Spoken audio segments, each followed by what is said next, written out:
questions, comments about it? If not, I'll take a motion to approve the minutes. Mr. Chair, Commissioner Romans?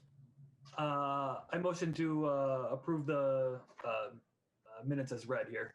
Okay, do we have a second? All right, Commissioner Hallberg? Chair, I'll second.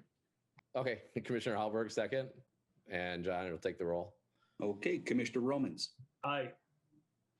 Commissioner Hallberg, Aye. Matsky. You're on mute, or you might be. Aye. Okay, you're good. Commissioner Peters. Commissioner Best, Aye. Commissioner Tyken, Aye. and Chair Messina. Aye. Okay, note that those pass 7-0. All right, next item on the agenda is the public hearing. We have one public hearing tonight. Greg J. Holmes, preliminary and final plat 2020-46 for the South Oaks of Hastings 4th Edition. Again, this is a public hearing. John? Yep, it is, and I can start that out, Mr. Chair. Okay, go ahead. All right, well, I'm going to share my screen to show a little bit more on the project we're looking at today. Is South Oaks of Hastings Edition. Preliminary and final plat review, a public hearing tonight. The location of the site is noted here. 31st Street, Olson Drive, South Oaks Drive, County Road 47 up here. And so this shows the greater South Oaks development. This is the 4th edition that is proposed. This consists of 33 lots, single family. Within your packet, there's a couple of things. We went through a review as we normally would of any subdivision. And then we also noted that there are certain items that we wanted to press that needed to be completed prior to the approval of the subdivision. And I'll go through a summary of those items here in a moment. A lot of them deal with stormwater issues. There are two large issues with the subdivision that need to be resolved. What we're offering tonight is to have this subdivision move forward with a recommendation by staff of approval, but that they be conditioned upon certain items within your report. The most substantive items of those are including grading and drainage plans. There's a couple of items to note here on our stormwater plans. On the stormwater impact, one of the things that we look at through our public works director and our city engineer is the impact of the subdivision, the stormwater on the properties and surrounding properties. At this point, the hydraulic models and design methodologies have not been submitted. So we don't have that information to present and to offer a recommendation at this point. Looking at the stormwater and the grading that has been submitted, we are concerned that there may be an inundation of backyards and an increased flood risk to the existing homes abutting the subdivision to the north and east. These may be a problem, they may not be a problem, but based upon the grading plan, we cannot make a determination on that. And that's something that certainly needs to be determined prior to anything moving forward on here. And a substantial part of our recommendation is that this become resolved. The other issue is dealing with stormwater not treated on site. We have requirements that are passed on to us from the state in which water quality and volume control must occur within the site of the development itself. These are rules that have been in place for some time now and rules that are within our city code as well. So when we take a look at the subdivision here, the stormwater drainage as proposed by the developer is not held within the site as required by our statutes, but is going to be proposed to be treated at an off-site location. So he's proposing to put the stormwater in that location, which is something that is not allowed under our city code. Take a look at the site itself. This is the site of South Oaks. This is the ponding basin that the developer proposes to drain the stormwater to. It is a pond in which he constructed some time ago in an earlier phase of the South Oaks development. However, the stormwater drainage requirements per state statutes and per our city code have changed so that the storage of stormwater into this drainage pond here is no longer allowed. It must be done on site. When you take a look at the site itself, and some history of development here. Put within the report itself that we had a preliminary or had an approval, excuse me, of this site in 2017. What I've got before you is a side-by-side comparison. This is the site today, which shows the roads coming in here, Flagstone, Alderwood, and 33 single-family lots as proposed. The areas to the outside here represent existing housing, earlier phases of the South Oaks development. Over to the right is what was approved in 2017. In 2017, similar proposal came forward, albeit with 30 lots instead of 33. And you can see in here in blue, the stormwater area that was proposed. This met our requirements by creating a basin within the development in which stormwater could infiltrate to. And so we gave approval to a site in 2017, and it included meeting the requirements of our stormwater code. Now, that development in 2017 was never recorded. Development agreement was never agreed to with this development. That development was subject to a sunset clause and is no longer valid. But it shows a representation of what could be built on this property and shows that the impact of the stormwater in which we are requiring really would not have any impact on the lot layout that he is proposing. In fact, the lot layout that he has today includes 3 more lots within the subdivision. That's a kind of a history here of some of the requirements in the stormwater here. We've had a public hearing with this as well, or we will have a public hearing. Had a couple of comments come in prior to the hearing tonight. We had one from Sharon Minkulski, concerned about mature trees in the north and east side of the plat not be removed. If needed to be removed, they should be relocated or replanted. A comment from Mr. and Mrs. Wegner, who would like to see more preservation of green space, concern over habitat loss, and would like to reconfigure the plat to reduce the homes on here. So when we take a look at the plat itself, let's go back to this one. You can see those trees here that were brought up. These are trees that are used to provide some separation between this new development and the existing development, and they are platted on this property here. This was a similar comment that came up, I think, during the 2017 approval as well by some of the neighboring property owners. So you may be asking tonight, staff, why are we considering this planning commission right now when there are serious issues related to stormwater drainage that cannot be answered at this point? And it's a fair question. We are bound by state statute and city ordinance requirements that require us to bring forward plats on a timely basis. The original subdivision application was submitted to us back in October of this year. Since October, we've been requesting various bits of information from the developer to complete the application. Some of the information we have received, however, the stormwater drainage information, design calculations, the information that we need to assess the stormwater effects of the subdivision have not been submitted. In order to move forward and to abide by our requirements for taking action on a subdivision within a time frame, we are bringing this forward tonight with those conditions of approval on there. There's substantive conditions, but that's the reason why we're bringing this forward. Would like to be in a position in which we had complete stormwater plans and we could have a better assessment from our public works staff. We don't at this point. What we would like to be able to do is provide the developer with an avenue to construct the subdivision, albeit we do have requirements that are necessary for him to do that. And those are included within the conditions for approval. So within your packet, I also put some information on the background of the subdivision, some of the iterations. It's been around for about 20 years or so. Went through some of the requirements or the differences between this plat and the one we did in 2017. When you look at the property itself is guided and zoned for this type of development. It was developed back years ago as what's termed a planned residential development. It was part of a larger subdivision at that time that allowed for some flexibility of housing types, densities, lot sizes, and that was approved as part of the zoning back at that time. So that zoning occurred, was valid, and the PRD is valid with the subdivision here. So when we have some questions pertaining to the sizes of lots, the PRD does allow for that flexibility to take place here. What we're looking at here is a preliminary and final plat. Really the difference between those two is the preliminary plat sets the the plans for the future development of the entire subdivision. The final plat puts them into place. Developer has the option of doing one or the other separately or doing them together. In this case, they are together.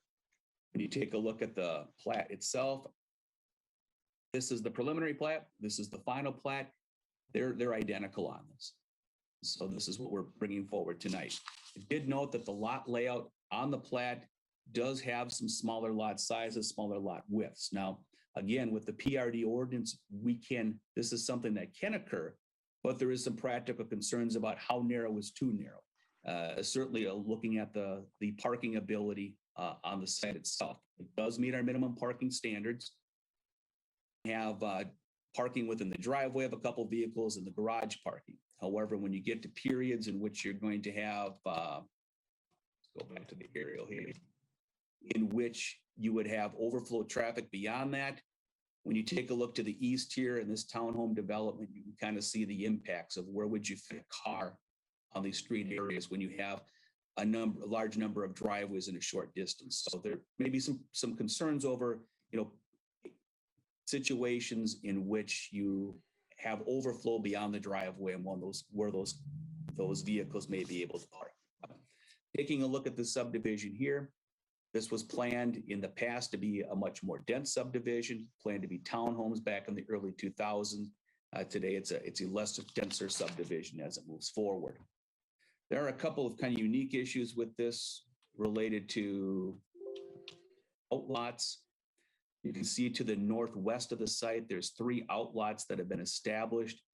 I believe that those are intended to be subdivided from this property and added to the neighboring properties to increase their rear yards. That was the case back in 2017. If that's not the case, then we would ask that that be incorporated within lot 9 itself, where our concern is that these lots don't remain as remnants on the property. We have some requirements in there for a payment of certain fees, or sewer interceptor fee and our park dedication fee. Those would all be cash payments upon the recording of the plat itself. On the landscaping plan, they would need to provide 1 boulevard tree and 1 front yard tree per our requirements. And we're recommending approval of this, subject to the requirements within our staff report. Most substantive of that, again, is approval of the final civil plans, including the grading, drainage, and erosion control plans by the Public Works Director.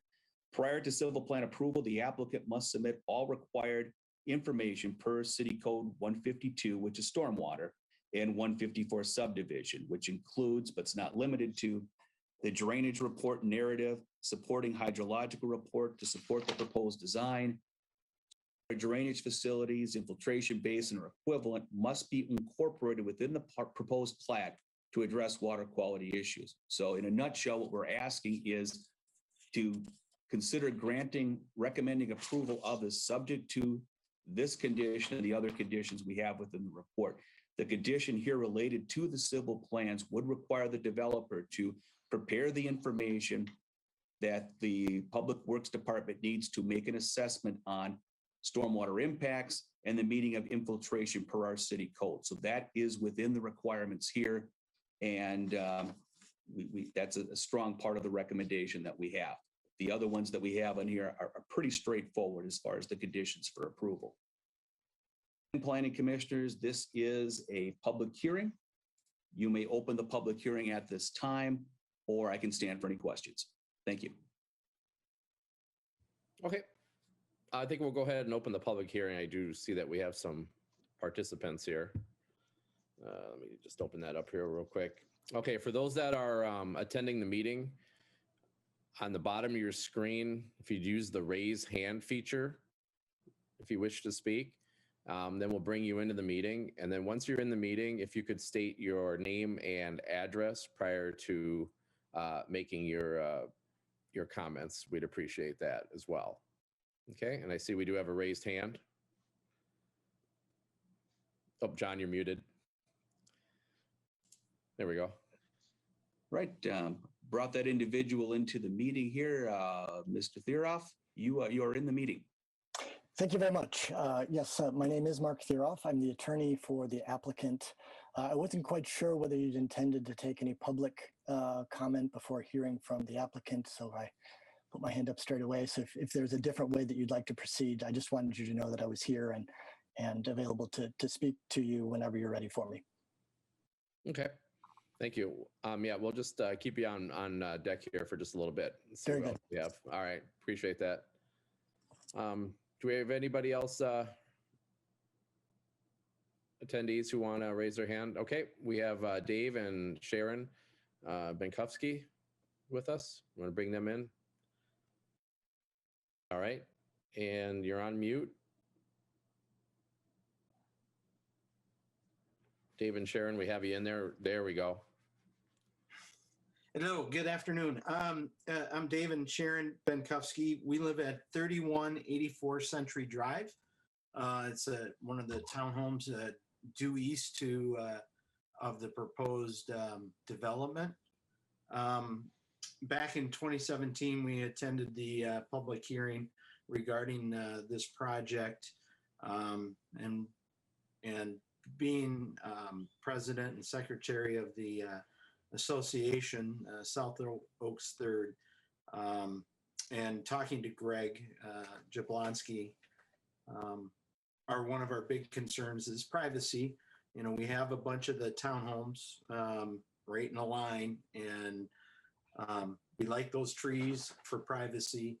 And another one of our concerns was the infiltration pond that was going to be located at the northeast corner of the lot at that time. And we're still concerned about that because that's the lowest portion of the lot. Everything kind of drains to the north. It sits on a hill, and everything kind of goes from the south to the north. And being in that corner, and if you put a pond in that corner, our fear is that that pond would overflow, and now we got water in our property. And it's just storing, you know, mass gallons of water on that corner. That would be that was a concern of ours. Going forward with this new plat, where everything's going to drain to a sediment pond located north off Boking Drive, we think that's a better idea and a better plan, because more water is going to be moving away from our property and moving to a place that it was designed to be at in the first place. So that's our only comment for now. Okay. Thanks, Dave. Appreciate you. You still there? I appreciate Yeah. you sharing your comments with us. Yep. Go ahead and get those recorded. Thank you. Thanks. All right. Do we have any other attendees? Use the raise hand feature who wish to speak. I see somebody from Greg J. Holmes is in there as well with us. Mike or Renee, or we have Rob also. Anyone wish to speak?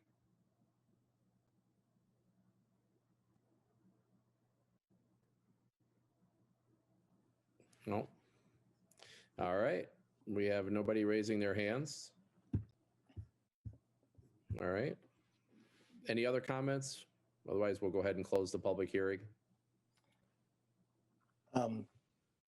Go ahead, Mark. Yeah, great, thanks. I think you saw Greg Jablonski is with us this evening. Mhm. We and I had discussed that I would handle our presentation tonight, but if you have any factual questions that I need some assistance with in answering, then he'll chime in and help me out with those. I do want to share with you just a little bit of background to complement the detailed presentation that you already received. There has been a lot of discussion about this application, about what needs to be submitted, about what's required, and specifically about the stormwater treatment issue.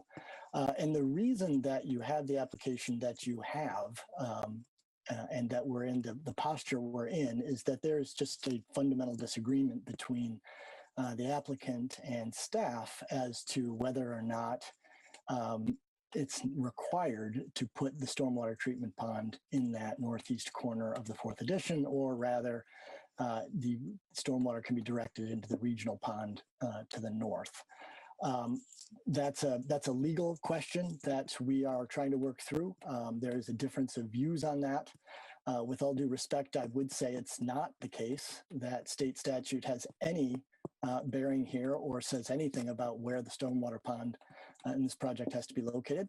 The issue is you have a city ordinance that was enacted at some point in time after the first parts of this development were approved and before we came forward with the fourth amendment. We need to come to an agreement as to how the Chapter 152 applies to this development, given that it was already in process when the ordinance was enacted. But I would point out that I'm assuming at least some of you were on the Planning Commission in 2017. I apologize for not knowing that as a factual matter, but if you were, you may recall that ultimately this city allowed Greg J. Holmes to send all of the stormwater from the fourth edition into the regional pond. So if it were illegal to do that, the city wouldn't have allowed that to happen the last time around. Now, there were other issues that prevented the project from being finalized in 2017, but it was the case that at a stage of that process, the city did agree to allow us to use the North Regional Pond. And this issue also affects this question of whether the application is complete or not. Our engineers tell us that to the extent that staff have said they need additional information from us, it would be additional information if you were going to have the stormwater treatment facility located within the fourth edition. But if we're going to use the regional pond, then the data and information necessary to consider the application has already been submitted.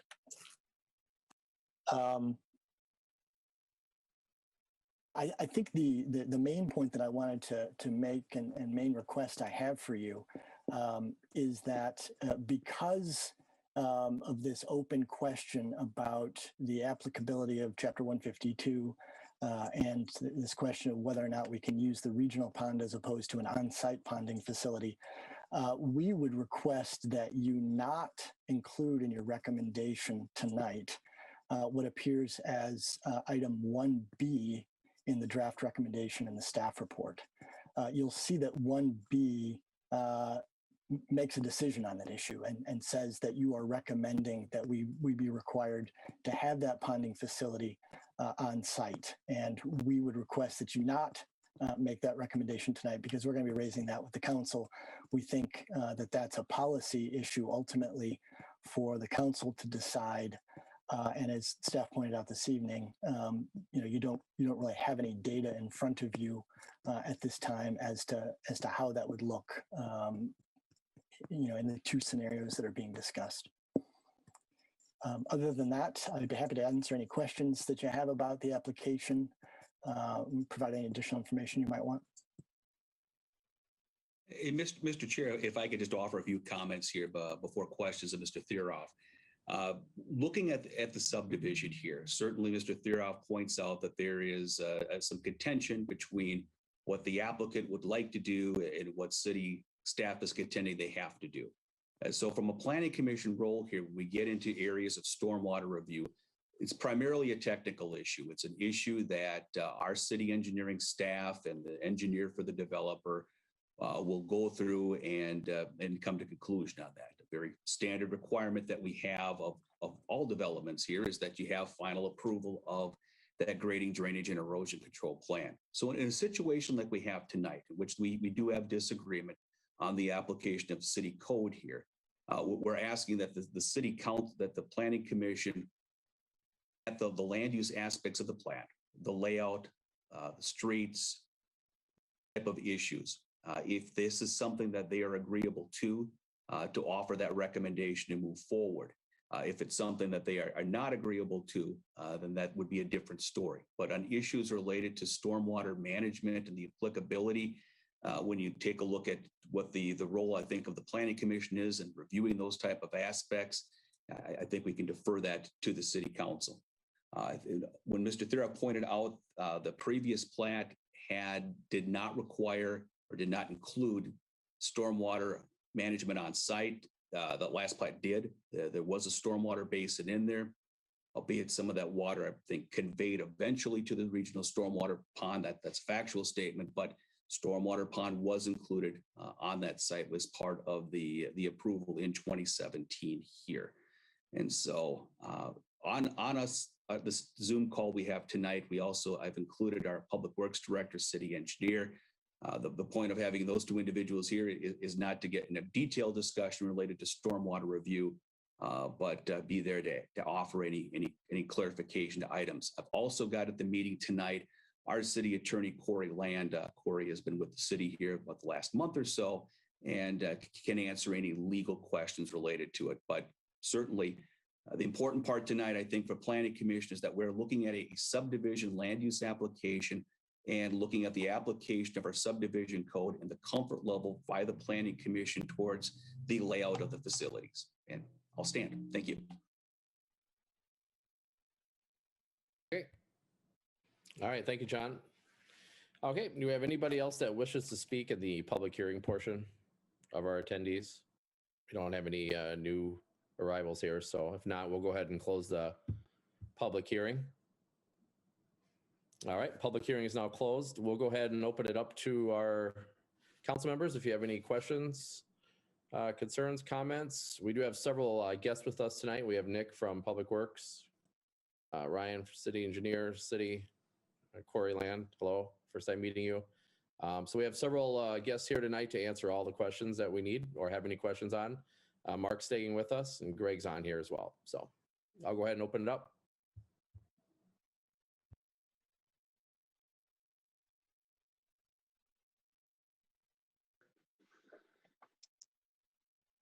Mute. Commissioner Tyken, go ahead. Hey, thank you. I guess I'll start off. Reading this over, I have a rather large list of issues. The first one I wanted to ask is, on the bottom of page 1, it says numerous inquiries have been made with the developer to provide information. Has there been any information provided back, or is it just kind of a standstill between their attorney and what the city thinks should happen? And Mr. Tyken, and some information come in. One of the requirements we had is a preliminary plat drawing, which was not included in the first application, was included later on, but the items related to stormwater management, those have not come forward, and that's a significant piece.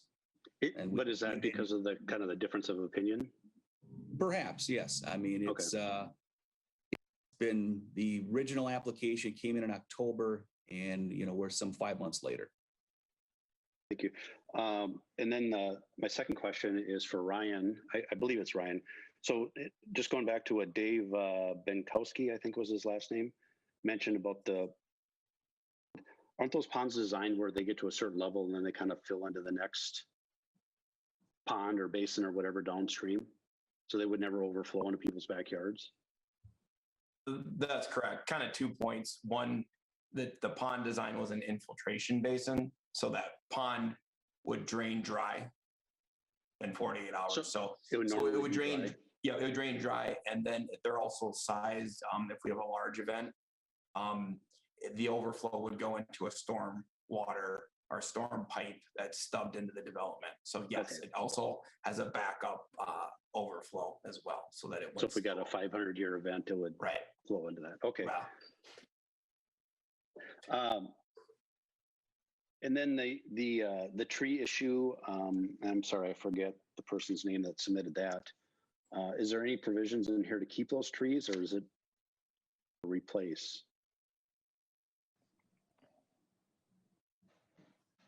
Oh, that's for John. Yeah, sure. We have our condition number 12, which contemplates the existing trees. It said that the developer must relocate or replace the existing trees that are impacted by any grading. We're requiring the developer to do that, either to relocate or replace those trees if they are impacted by grading. I'm guessing it's not a like for like replace, is it?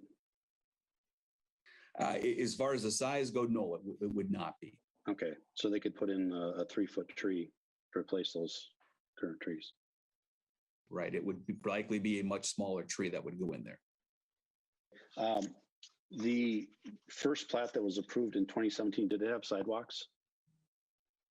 Did not. No, we have a reduced right of way with the subdivision here in which we're having 50 feet instead of our normal 60 feet.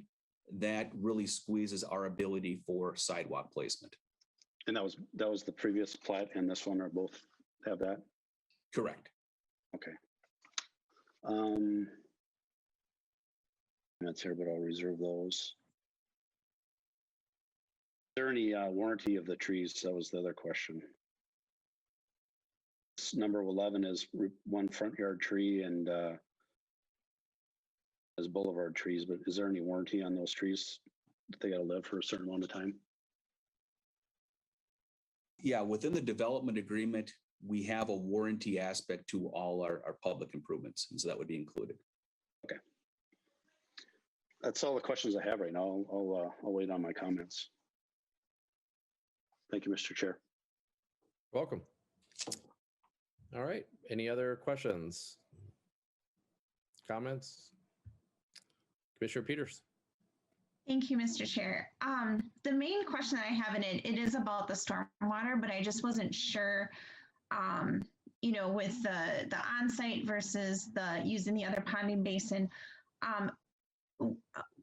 What, like in the packet that we received, it talked about an increase of flood risk to existing homes.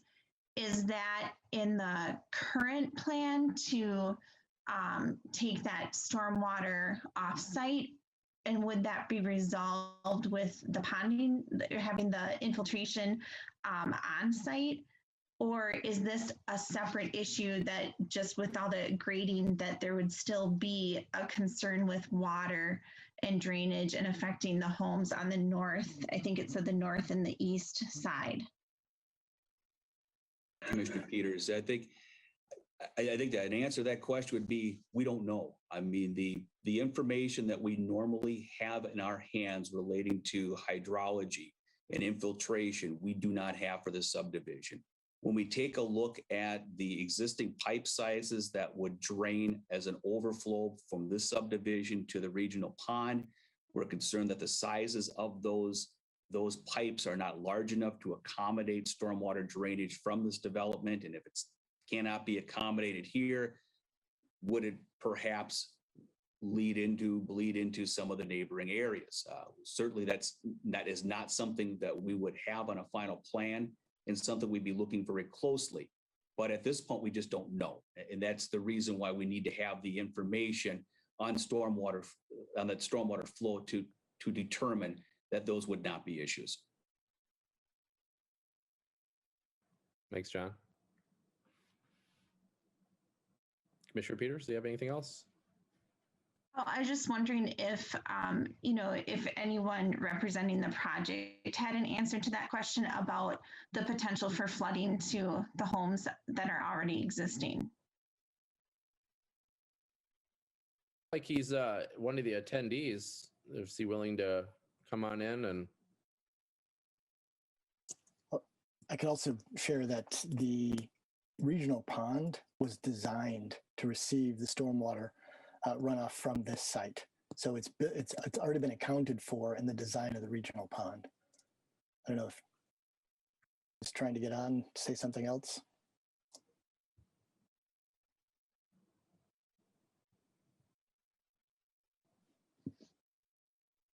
I don't see him actively in there. There he is. Okay. Yep, he's raising his hand now. John, can we bring him in? Will do. All right, thanks. All right, there he is. Mr. Holmes? To answer that as to I'm there. I don't know.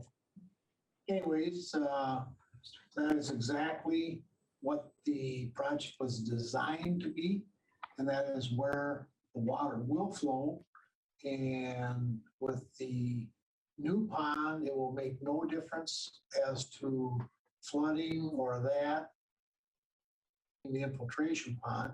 It would just be something that would allow the water to just come in there and then eventually infiltrate. But the actual flow of the water and heavy events would go to the north to where the catch basin is, and then in a safeguard would flow over to the street, which would then go down to the regional pond. So it's really well designed as it is, and the infiltration will take place in the regional pond, and it's not a necessity to have that. And anytime you set water in a place, it just causes other issues. So I think it's really well designed, and all the water, so you understand, currently is in place and goes to the catch basin in the rear yards of the adjoining Century townhomes, and then is going off to the regional pond.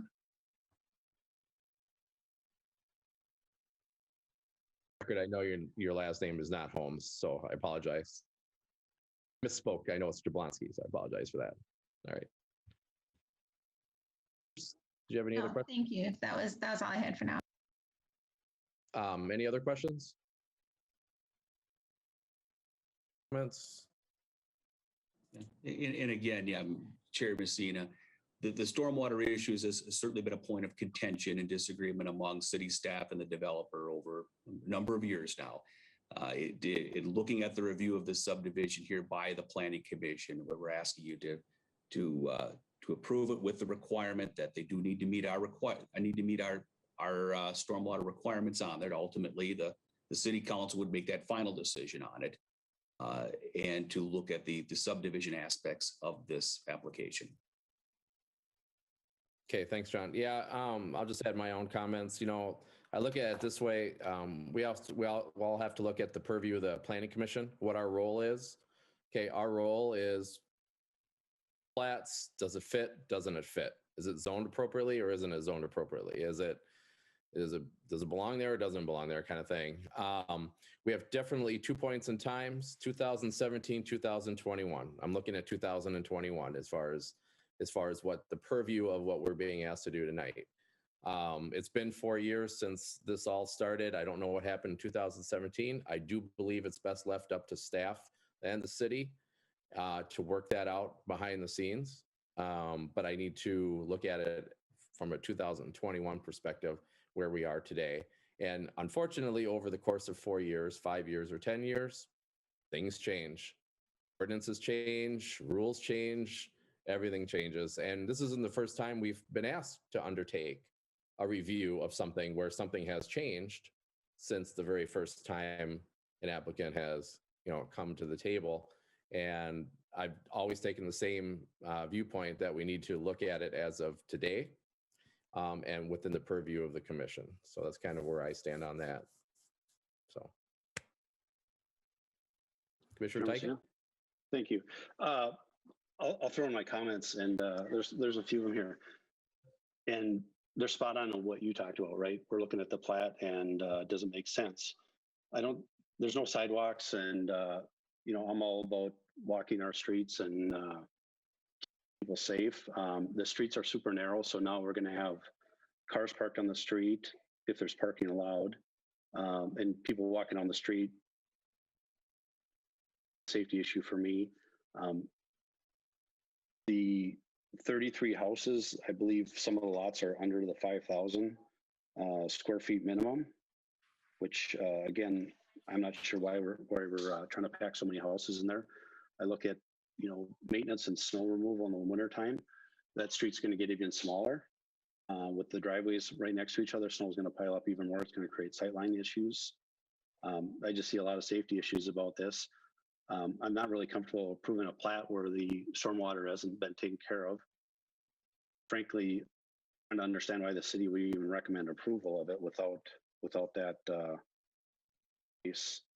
So I just see a lot of issues with it. I don't really see a lot of benefit for the city moving forward with this. So I'm not going to support it at vote time.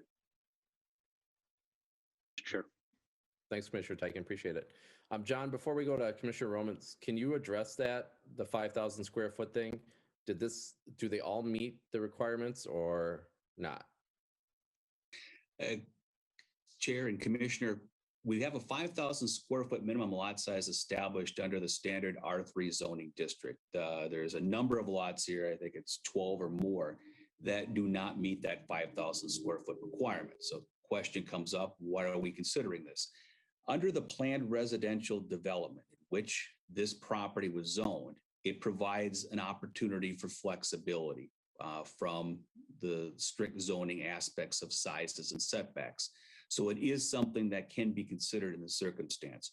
When the planned residential development was originally applied to this subdivision with the approval of the zoning back in 2002, 2003, this was contemplated to be a townhome development and with many more units. And so there was an acknowledgement that there would be more units within this area. Our sidewalks, those are not required, I'm assuming? Not have a requirement for that here, correct? Okay. It is a PRD. Okay. Commissioners, any other questions? Commissioner Romans. Thanks, Chairman. I got a couple comments here. I'd like to kind of I concur with my Commissioner Tyken with a lot of his sentiments here.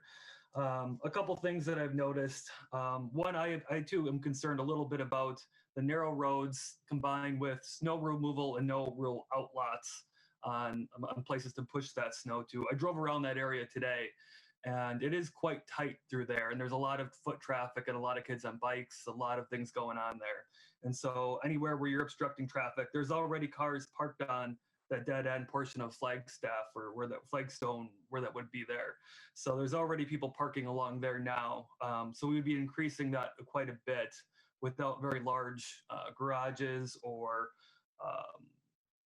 driveways, since some of these are down to about 33 feet wide, according to this report, which, you know, figure 2-car garage is at least 20, 22 feet wide. That doesn't, with your setbacks, that's basically a garage door. That's what you get in the front.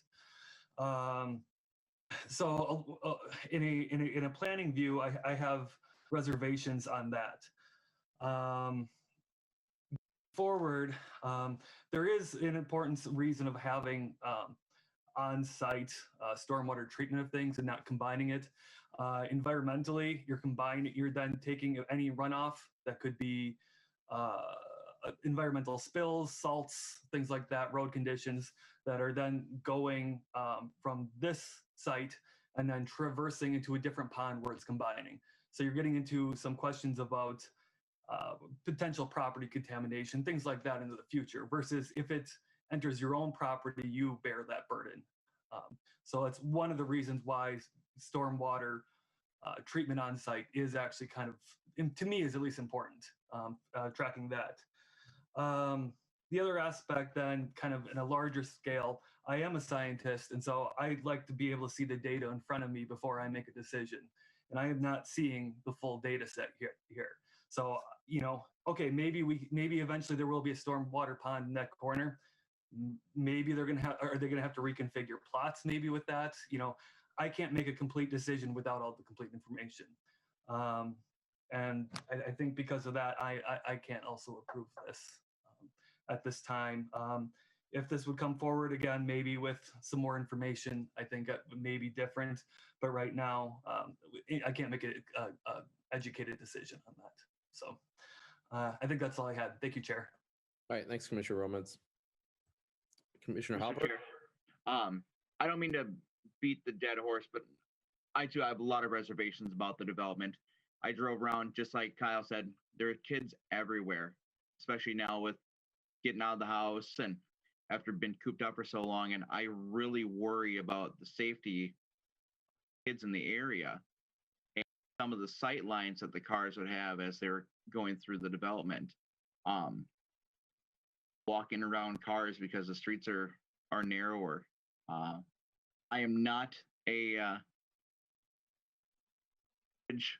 guru. I did not go to school for that, so I would never even try to pretend like I know what I'm talking about when it comes to stuff like that. There are people that are much more educated than I, but strictly from a safety standpoint and a snow removal, and talking about the underground space for city and the public and private utilities, I have a lot of concerns that I think haven't been addressed, fleshed out.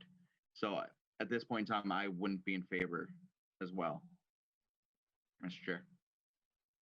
Thank you, Commissioner Halbert. Yeah, and I think it's worth mentioning, this is a unique one because what they're doing, what staff is trying to do is they're taking all the unknowns and putting them in there as recommendations at the very end of the report. So all the unknown information that we have is in there as must know before it gets its final go at. So that's why this is a little unique. So I agree, not having all the information up front is certainly unique. Never really had one of these before, actually, in my time on the commission. But what they've done is they moved those all to the recommendation. Recommendation number 1 actually handles all of that, but they're doing it on the backside of moving this forward. That's kind of what the route that we're being asked to look at today. John.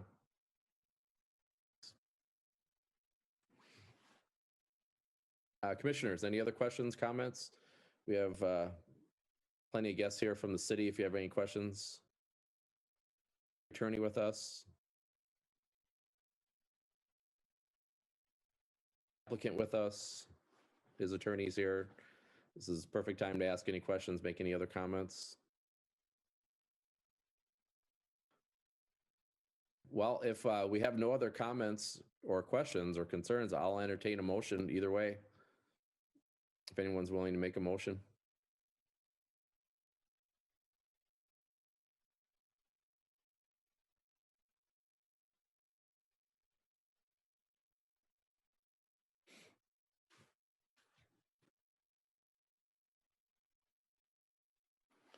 Since we haven't had a motion yet, John, I do have one question for you. All right. If this moves on, it goes to City Council. And make their determination. And then if it does move on from City Council, then it will be the city and the applicant who will work everything out in the background prior to this even becoming being approved. Sure. The way that I would explain it, Mr. Chairman, is if the commission takes action tonight, either a recommendation for or a recommendation for denial of this plat, it's going to move forward to the City Council coming up on March 15th. With the recommendation moving forward to City Council, if they choose to approve the subdivision, we need to have the requirement in there related to stormwater management. So that is something that would be approved at that time by them with the stormwater management condition. Then we're in this position in which the engineers need to provide the information so that our Public Works Department can make assessments that it meets our requirements for stormwater drainage. Again, this is a little bit different than how we normally do subdivisions. And frankly, we prefer to have everything at one time, certainly. It makes things a lot easier. But given the length of time in which we have asked for information and given the contention or disagreement that we have with the applicant pertaining to what is applicable and what isn't, bringing this thing forward and asking for your recommendation on this tonight and ultimately to have the City Council weigh in on these issues next week.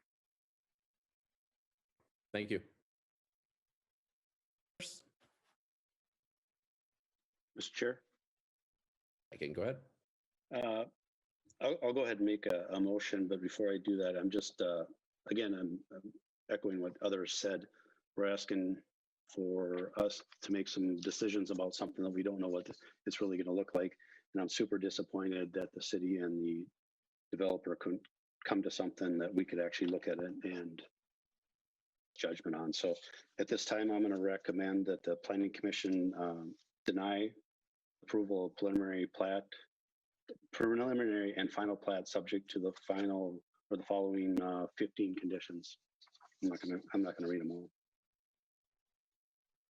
Thank you. We have a motion on the table to deny. Any other further discussion? And I'll entertain a second. I'll Commissioner second. Commissioner I'll Hallberg, second. a second. Okay. And Chair Messina, with the motion on the floor, the motion and the second for denial of the plat, we would ask for the commissioners, the maker of the motion and the seconder, to provide any information related to the rationale for the denial on that, so we can be clear to the city council on that action. Thank you. Absolutely. Thank you. Good point. Commissioner Tyken, do you want to go ahead and clarify your denial for us on what conditions? That we don't actually have the final plat to judge if we should approve it or not, and that the plat is creates some safety concerns, and it doesn't really have any real benefit to the city. To jam that many houses in there, I don't know if that's getting across what I meant to say. Don't mean to put words in your mouth, Commissioner Tyken, but when you're looking at the final plat application itself, are there any issues related to the stormwater management plan that you'd like to include in there? Yes. Well, I think that's what's the problem is that we don't have that. Okay. That's still to be worked out. And since we don't have it, we can't really make a good decision on, does it make sense or not? Okay.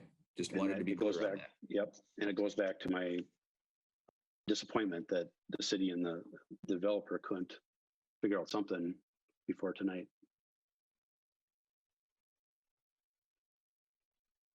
My reasons are we don't have a complete preliminary or final plat without having the information on the stormwater drainage. And also I have issues with the right of way and the street narrowing. To Commissioner Tyken's point, it feels like we're just shoving a couple more houses in there and kind of skewing the idea of safety. Again, my reasons as well. Okay. All right, John, do we have that? All right, great. Any other questions or comments? Otherwise, John, if you want to call the roll. I can do that. If there's no other questions or comments, I will call the roll here. Right? Matsky, go ahead. Is there any way that we could just table this instead of deny it? Just table this issue until some of these things are resolved, as opposed to making a motion to deny? Be tabling it for our next planning commission meeting and hearing the information come in later? Sure. Does the process start over, or what happens if we deny this? Sure. Commissioner Matsky, I understand the desire certainly by you and by the rest of the commissioners to have the complete information you need to make a decision. Absolutely. Based upon the discussions that we've had over the many years on the subdivision, I don't think there's a strong likelihood that we will come to resolution with the submittal of the information we require in the next couple of weeks. And I don't know when that would be. I think it's something that ultimately it needs to be a decision by the city council as to whether they would support staff's analysis of our existing ordinances and its applicability to the subdivision. We're kind of at a stalemate here, and I just don't see that being resolved. So my question really is then, if we deny this, then is it they have to start over with the whole new process, or what happens? Is it just kind of go back where we are and it goes back and forth between Public Works and asking for information? They came back with the same stuff again, or what's going on? What's the next step here? Sure. From the recommendation of the Planning Commission, that recommendation would go forward to the council. So whatever, if you voted to recommend approval or denial, that moves on. So the application is still current. That doesn't stop the application tonight. At the city council, if the city council votes to deny the application, then that application is dead at that point. It doesn't preclude the applicant from resubmitting a new application, but that would be the end of this application process. Because we have this issue and this disagreement related to stormwater management applicability, we are hoping that that is an issue that would be resolved by the city council in their weighing in when we bring the final and preliminary plat application forward to them. Thank you. Yep. Okay. Commissioner Tyken. Thank you, Chair. Just one follow-up question on that, John. The applicant can withdraw their application and resubmit it at a later time, and then we could reset the clock. Is that possible? Yeah, I mean, there's the possibility that the applicant could either withdraw the application or to submit, basically give us a get out of jail free card from a time limit standpoint. Those opportunities exist out there. I don't know if the applicant would be willing to do that at this point, but certainly something that could be done.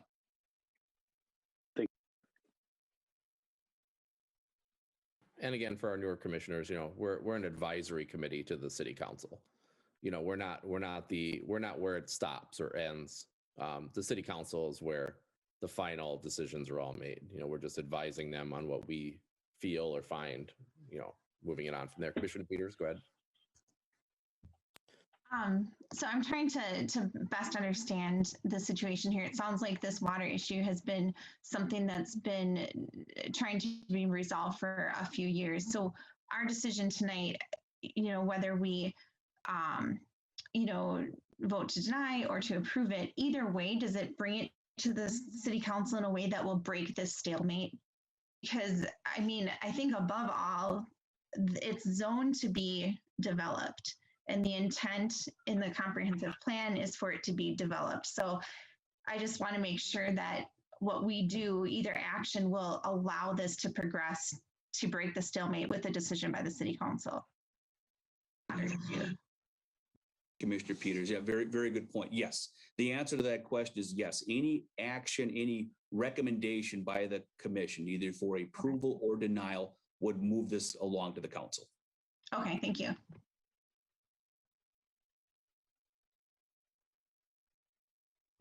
Yep. Commissioners, any other comments? The roll. John, if you want to go ahead and call the roll. Okay. Commissioner Romans. Oh, before we call the roll, let me just clarify. So the motion on the table is to deny. Just okay. So when if you go ahead and say yes, then you're going with the denial. Thanks for the clarification, Chair. Yes, so the motion on the floor would be for denial. I have written down the rationale for denial that has been stated. Not having the full information for the final plat, stormwater management plans, no benefit to the city, street narrowing, right of way, those issues. So we'll put those together better verbally, but bring those forward to the city council. So again, the vote to support or a yes vote would be to recommend denial of the subdivision. So I'll move forward. Commissioner Romans. Aye. Sina.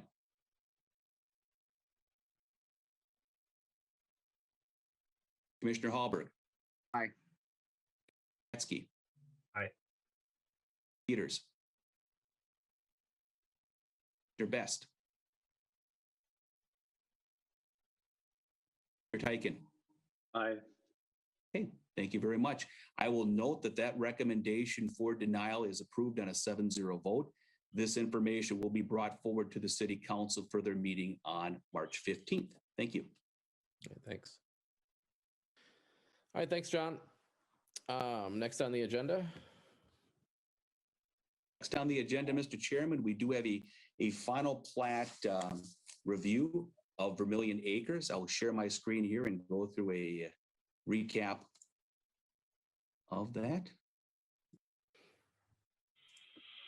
So Vermilion Acres subdivision, this is County Road 47, just a little bit west of the Vermilion River here. It's about 11 acre parcel altogether. This is a final plat approval for a 1-lot subdivision. So not a lot of detail as far as what's going to be built there. We looked at that as part of the preliminary plat and site plan last year for Vermilion Acres, which is a 75-unit senior housing facility, which includes 60 dependent care units and 15 memory care units. So the building itself was approved by a site plan and the preliminary plat was established at that time. What's being asked for tonight is the recording of the final plat. Again, with the final plat, what we're doing is we are reviewing what was established during the preliminary plat, making sure that is in place so that it can be ready for recording and eventual development here. So the comprehensive plan does guide this property for high density residential. It is zoned correctly for high density residential as well. You can see the site existing condition. It's 11-acre site. However, only about this area of the site is developable. There's a lot of floodplain area within the site. Vermilion River Trail goes through the site, something like this. You can kind of see portions of it on the property map here. Here's the preliminary plat. Here's the final plat. No, this is not the state of Nevada. This is a one-lot subdivision. You can show the easement areas here for some of the trail and some of the drainage areas that's in here. One of the questions that we do have or comments on the plat is to ensure that any areas within the 100-year flood is protected by easement areas. So that's something that we do have as a condition for approval on the subdivision here. This is what the site plan is. This was approved by the Planning Commission and Council last year for the 3-story building. Has a singular entrance here out to Riverwood Drive. So we also have had the Dakota County Plat Commission take a look at this to ensure that the location of this access way is okay with them and to ensure that the right-of-way needs along County Road 47 are adequate. They did review this, recommended approval of this. We do have some additional right-of-way that will be added. The location as a singular access point is acceptable to them here. There is going to be some road improvements that will be necessary with this development. With the preliminary plat, we did require that right and turn lanes from County Road 47 be put into the site, and the developer will be moving forward with that.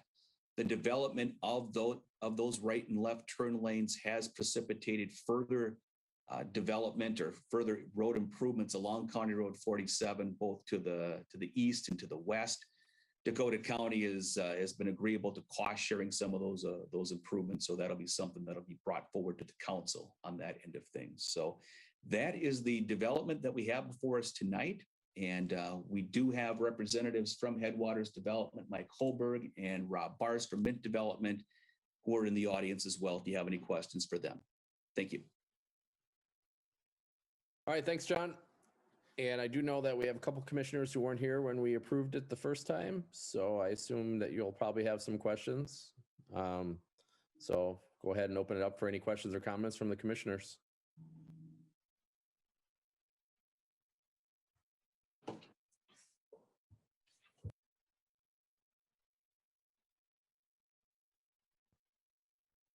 Romans? Yeah. Thanks, Chair. I just wanted to more or less of comment of, I got to thank the developers here. I think this is actually a really nice project for this particular plot of land. It's a kind of a hard spot to develop with not much of it being developable. That's the correct word to say. And being able to have the trails run through there and be a community spot there, but yet.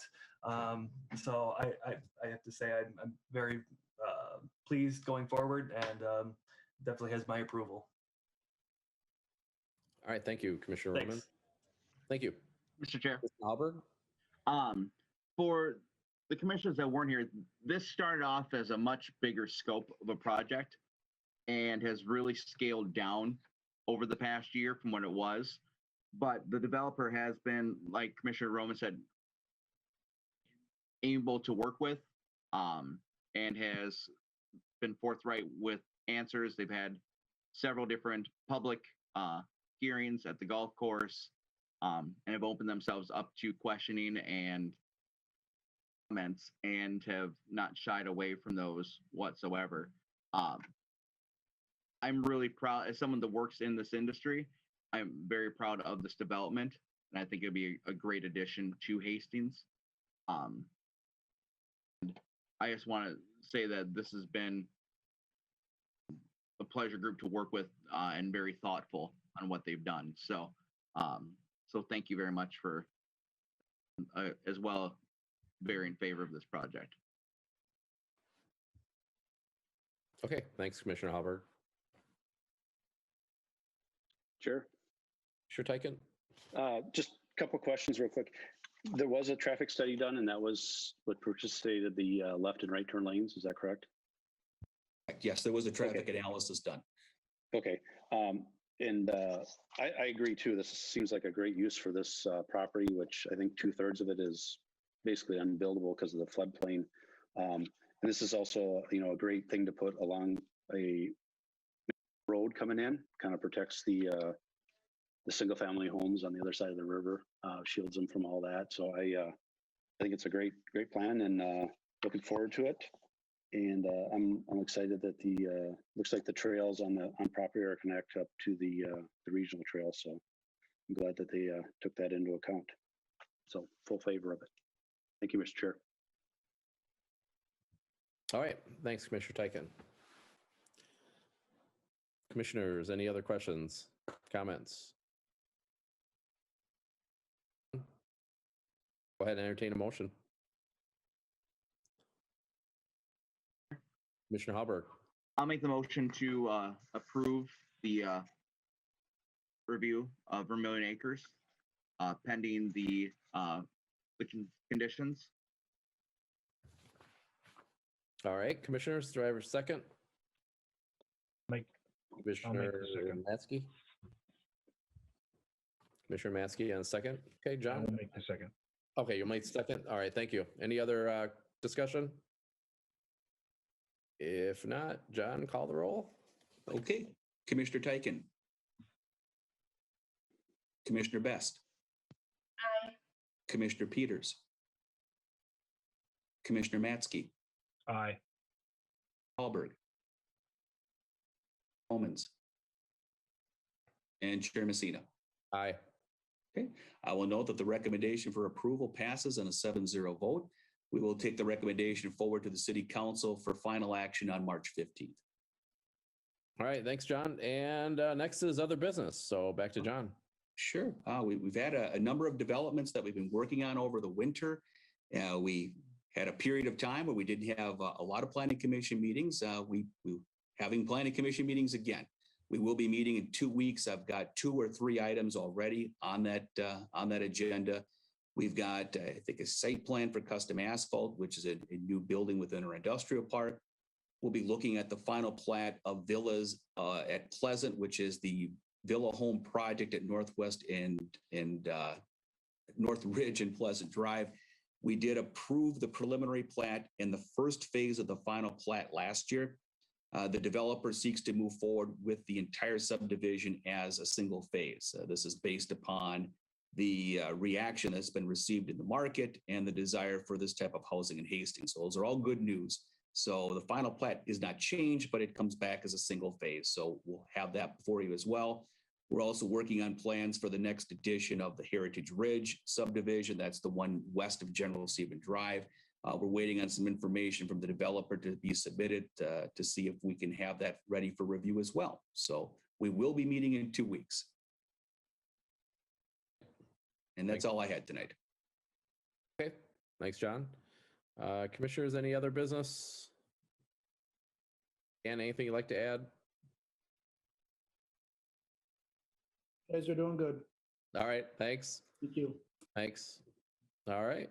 All right. With no other business, I'll go ahead and entertain a motion to adjourn.